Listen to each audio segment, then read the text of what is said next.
Sir, ಈಗ ದಲಿತ ಹೋರಾಟ ಅಲ್ಲಿ ನೀವು ತುಂಬ ಚಿಕ್ಕ ವಯಸ್ಸಲ್ಲಿ ನೋಡಿದ್ದೀರಿ. ಈಗ ಇದು ನಿಮ್ಮ ಡಿಪಾರ್ಟ್ಮೆಂಟ್ ಇಲ್ಲ ಅಂತಂದ್ರೂ ಒಂದು ಕ್ಯೂರಿಯಾಸಿಟಿಗೋಸ್ಕರ ಕೇಳ್ತೀನಿ. ನೀವು ಹತ್ತಿರದಿಂದ ನೋಡಿರೋದ್ರಿಂದ ಇತ್ತೀಚಿನ ಹೋರಾಟಗಳು ಎಲ್ಲೋ ಒಂದು ಕಡೆ ಆ ಹೋರಾಟ ಒಂದು ತಾರ್ಕಿಕ ಹಂತ್ಯಕ್ಕೆ ಹೋಗೋದಿಲ್ಲ. ಅದಕ್ಕೇನು ಕಾರಣ ಇರ್ಬೋದು ಸರ್? ಈಗಿನ ಬರೋ ಹೋರಾಟಗಳಲ್ಲಿ ಮತ್ತು ಯುವಕರಲ್ಲಿ ಗುರಿ ಇಲ್ಲ. ಕೇವಲ ಏನು ಅಂತಂದ್ರೆ ಇವತ್ತಿನ ದಿನ ಸೋಷಿಯಲ್ ಮೀಡಿಯಾದಲ್ಲಿ ಒಂದು ಫೋಟೋ ಹಾಕಬೇಕು, ಅದಕ್ಕೊಂದು ಬ್ಯಾಕ್ಗ್ರೌಂಡ್ ಮ್ಯೂಸಿಕ್ ಕೊಡಬೇಕು, ನಾನು ಗುರ್ಸ್ಕೊಳ್ಬೇಕು ಸಮಾಜದಲ್ಲಿ. ಗುರ್ಸ್ಕೊಳ್ಳೋಕೆ ಈಗ ಸೋಷಿಯಲ್ ಮೀಡಿಯಾ ಒಂದು ಪ್ಲಾಟ್ಫಾರ್ಮ್ ಸರಿ ಸಿಕ್ಬಿಟ್ಟೈತೆ, ಅಷ್ಟಕ್ಕೆ ಇದೆ ಸರ್. ಇವತ್ತು ನೋಡಿ, ಸೋಷಿಯಲ್ ಮೀಡಿಯಾ ಇಲ್ಲದ ಕಾಲದಲ್ಲಿ ಕೃಷ್ಣಪ್ಪನವರು ಆಗಿರ್ಬೋದು, ಈ 10 ವರ್ಷ ಬಿಟ್ಬಿಡಿ, ಈ 10 ವರ್ಷದ ಹಿಂದಿನ ದಿನಗಳಲ್ಲಿ ಇರುವಂತ ಹೋರಾಟ ಮಾಡಿದವ್ರನ್ನ ಅಲ್ಲಿಂದ ಹಿಡಿದು ಸುಮಾರು ಒಂದು 60-70 ವರ್ಷದವ್ರಲ್ಲಿ ಇರುವಂತ ನಾಯಕರುಗಳು ಅವರು ನಮ್ಮನ್ನ ಅಗಲಿ ಇಷ್ಟು ವರ್ಷ ಆದ್ರೂ ಕೂಡ ಅವ್ರ ಹೆಸರು ಹೇಳ್ತಾ ಇದೀವಿ. ಅವತ್ತಿಗೆ ಯಾವ ಸೋಷಿಯಲ್ ಮೀಡಿಯಾ ಇರಲಿಲ್ಲ, ಎಂತದಿರಲಿಲ್ಲ. ಆದ್ರೆ ಅವ್ರು ಮಾಡಿದ ಕೆಲಸ ಪ್ರತಿ ಮನೆಯಲ್ಲಿ ಇವತ್ತಿಗೂ ನೆನಪಿದೆ. ಅವ್ರು ನಮ್ಮಂದ್ರೆ ಇಲ್ಲ ಅಂದ್ರೆ ಹೆಸರಿದೆ. ಬಟ್ ಇವತ್ತು ಬರೋರು ಕಳೆದ ತಿಂಗಳು ಹೆಸರು ಒಂದರ ಸಂಘ ರಿಜಿಸ್ಟ್ರೇಷನ್ ಆಗ್ತದೆ, ರಾಜ್ಯಾಧ್ಯಕ್ಷ ಆಗಿ ಬರ್ತಾರೆ, ಒಂದು ತಿಂಗಳಲ್ಲಿ ಏನೋ ಮಾಡ್ತಾರೆ, 2 ತಿಂಗಳಾಗುತ್ತೆ, 3ನೇ ತಿಂಗಳಿಗೆ ಅವ್ರು ಯಾರೇ ಗೊತ್ತೇ ಇರಲ್ಲ.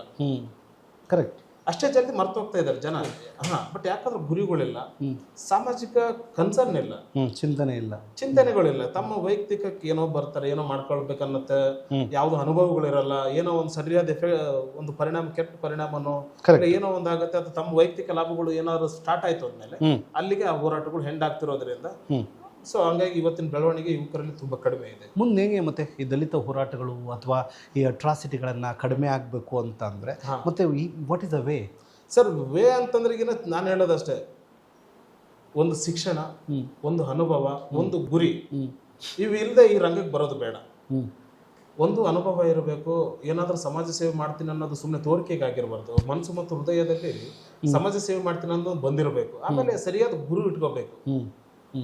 ನನಗೆ ನಮ್ಮ ತಂದೆನೇ ಗುರುವಾಗಿದ್ರು ಹೋರಾಟ ದಿನಗಳಲ್ಲಿ. ಸೊ ಹಂಗಿದ್ದಾಗ ಮಾತ್ರ ಆಗುತ್ತೆ. ಇವತ್ತು ಸುಮ್ಮನೆ ಯಾರನ್ನ ನೋಡದೆ ಇವತ್ತು ಹೆಂಗಾಗಿದೆ ಸರ್, ತಮ್ಗೆ ಹೇಳ್ಬೇಕಂದ್ರೆ ಯೂತ್ಸು ನಾವು ಇಲ್ಲಿ ತನಕ ಬರ್ಬೇಕಾದಂದ್ರೆ ಒಬ್ಬ SP ಒಬ್ಬ DC ಭೇಟಿ ಆಗ್ಬೇಕಂದ್ರೆ ಎಷ್ಟೋ ವರ್ಷಗಳ ಕಾಲ ಭಯ ಪಟ್ಕೊಂಡು ನಿಂದು ಫೋಟೋ ತೆಗೆಸ್ಕೊಂಡು ಇವತ್ತು ಮಾತ್ರ ನಾವು ಗೌರವ ಕೊಡ್ತೀವಿ ಯಾವುದೇ ಅಧಿಕಾರಿ. ಇವತ್ತು ಆಗಿಲ್ಲ. ಜನ 20-22 ವರ್ಷ ಆಗಿರ್ತೈತಿ, ಹೋಗಿ ಒಂದು ಬೊಕ್ಕೆ ತಗೊಂಡು ಇವತ್ತು ಯಾರೋ ದೊಡ್ಡವ್ರಿಗೆ ಕೊಟ್ಟ ತಕ್ಷಣ ತಿರ್ಗಾ ಬೆಳಗ್ಗೆಯಿಂದನೇ ಅವ್ರ ವರ್ತನೆನೇ ಚೇಂಜ್. ಅಂದ್ರೆ ನಾನೇನೋ ದೇಶಕ್ಕೆ ಸೇವೆ ಸಲ್ಲಿಸಿ ದೊಡ್ಡ ಮಟ್ಟದಲ್ಲಿ ಬೆಳೆದಿದ್ದೀನಿ ಅನ್ನೋ ಒಂದು ಅಹಂಕಾರ ಆಮೇಲೆ ಒಂದಿಷ್ಟು ಬೆಳೆದ್ಬಿಟ್ಟಿದೆ. ಈಗೇನಿಲ್ಲ, ಒಬ್ಬ ಮಿನಿಸ್ಟ್ರು ಅಥವಾ ಯಾರೋ CM ಜೊತೆಗೆ ಒಬ್ಬ ದೊಡ್ಡ ವ್ಯಕ್ತಿ ಜೊತೆ ಫೋಟೋ ತೆಗೆಸ್ಕೊಂಡ್ ತಕ್ಷಣ ನಾನು ಇವತ್ತು ದೊಡ್ಡ ಮಟ್ಟಕ್ಕೆ ಬೆಳೆದಿದ್ದೀನಿ ಅನ್ನೋ ಫೀಲಿಂಗ್ ತರ್ಸ್ಕೊಂಡು ಬರ್ತಾರೆ. ನಾನು ಭೇಟಿ ಆಗೋರಲ್ಲಿ ಕೆಲವ್ರು ಹಂಗೆ ಇದ್ದಾರೆ. ನಾವು ಅಷ್ಟೆಲ್ಲ ಬೆಳೆದು ಇವತ್ತಿನವ್ರಿಗೆ ನಾನು ಹಿಂಗಿದ್ದೀನಿ ಅಂತ ಒಬ್ರಿಗೆ ಹೇಳಲ್ಲ, ನಾನು ಅಂತಲ್ಲ. ನಿಜವಾಗಿ ಹೋರಾಟಗಾರರು ಯಾರು ಹೇಳ್ಕೊಳ್ಳೋದಿಲ್ಲ. ಇವತ್ತಿನ ದಿನ ಆಗಾಗ್ತಾ ಇಲ್ಲ, ಮಾತಾಡೋ ಸ್ಟೈಲಲ್ಲೇ ಗೊತ್ತಾಗ್ಬಿಡತ್ತೆ. ಸೊ ಹೀಗಾಗಿ ಈ ಒಂದು ವರ್ತನೆಗಳು ಇವೆಲ್ಲ ಹೋಗ್ಬೇಕು ಸರ್. ಕನ್ಸರ್ನ್ ಇಟ್ಕೊಂಡು ಬರ್ಬೇಕು, ಈ ರಂಗಕ್ಕೆ ಬರ್ಬೇಕು ಅಂತಂದ್ರೆ.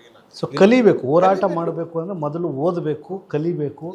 ಏನ್ ನ್ಯಾಯ ನಮಗೆ ಸಿಗುತ್ತೆ, ಏನ್ ನ್ಯಾಯ ನಾವು ಕೇಳಕ್ ಹೋಗಿದ್ದೀವಿ, ಈ ಕ್ಲಾರಿಟಿ ಅದು ಇರಬೇಕು ಸರ್. ಸಮಾಜ ಸೇವೆ ಅಂದ್ರೆ ಹೆಂಗಂತಂದ್ರೆ ಏನೋ ವಕೀಲ ವೃತ್ತಿ ಇದ್ದಂಗೆ ಸರ್. ಇವತ್ತು ಹೋಗಿ ಪ್ರಮಾಣ ವಚನ ತಗೊಂಡ್ ಬಂದ ತಕ್ಷಣ ನಾಳೆ ಆರ್ಗ್ಯೂ ಮಾಡಕ್ ಆಗೋದಿಲ್ಲ. ಕಾನೂನು ತರಬೇತಿ ನಿರಂತರವಾಗಿ ಪಡಿತಾನೆ ಇರಬೇಕು. ಕಾನೂನು ಏನ್ ಹೇಳ್ತದೆ ಅದನ್ನೆಲ್ಲ ಪಡೆಯೋದಕ್ಕಿಂತ ಮುಂಚೆ ಹೋಗಿ ಆರ್ಗ್ಯೂ ಮಾಡ್ತೀನಿ ಅನ್ನೋ ತಪ್ಪಾಗ್ತದೆ. ಸೊ ಹಾಗಾಗಿ ಈಗಿನ ಯೂತ್ಸ್ ಹೆಂಗಾಗಿತ್ತು ಅಂದ್ರೆ ಇವತ್ತು ವಕೀಲರಾಗಿ ಬಂದ ತಕ್ಷಣ ಆರ್ಗ್ಯೂ ಮಾಡಕ್ ಸ್ಟಾರ್ಟ್ ಆಗ್ಬಿಡುತ್ತೆ, ಕಾನೂನು ಕಲಿದೆ. ಸೊ ಅದು ಬೇಡ. ಸ್ಟಾರ್ಟಿಂಗ್ ಕೆಲವು ದಿನಗಳ ಕಾಲ ಒಬ್ಬ ಒಳ್ಳೆ ಸೀನಿಯರ್ ಜೊತೆಗೆ ಅವ್ರ ಹತ್ರ ಕಷ್ಟನೋ ಸುಖನೋ ಅದು ಕೊಡ್ತಾರೋ ಸ್ಯಾಲ್ರಿ ಇಲ್ಲೋ ಅದು ಬೇಡ. ಶ್ರಮ ಪಡಿ, ವಿದ್ಯೆಗಳನ್ನ ಕಲೀರಿ, ಆಮೇಲೆ ನೀವು ಹೋಗಿ ಏನಾದ್ರು ಮಾಡಿ. ಏನು ಕಲಿದೆ ಸಮಾಜಕ್ಕೆ ಬರ್ತೀನಿ ಅನ್ನೋ ತಪ್ಪಾಗ್ತದೆ. ಯಾಕಂದ್ರೆ ಬೇರಿಲ್ದೆ ಸುಮ್ಮನೆ ಅಂಟಿಸಿರೋ ಗಿಡಕ್ಕೂ ಬೀಜದಿಂದ ಬಂದಿರೋ ಗಿಡಕ್ಕೂ ತುಂಬಾ ವ್ಯತ್ಯಾಸ ಇದೆ ಸರ್. ಸರಸ್ವತಿ ಇದ್ರೆ ನಿಮ್ಗೆ ಲಕ್ಷ್ಮಿ ಹುಡ್ಕೊಂಡ್ ಬರ್ತಾರೆ. ಹೌದು.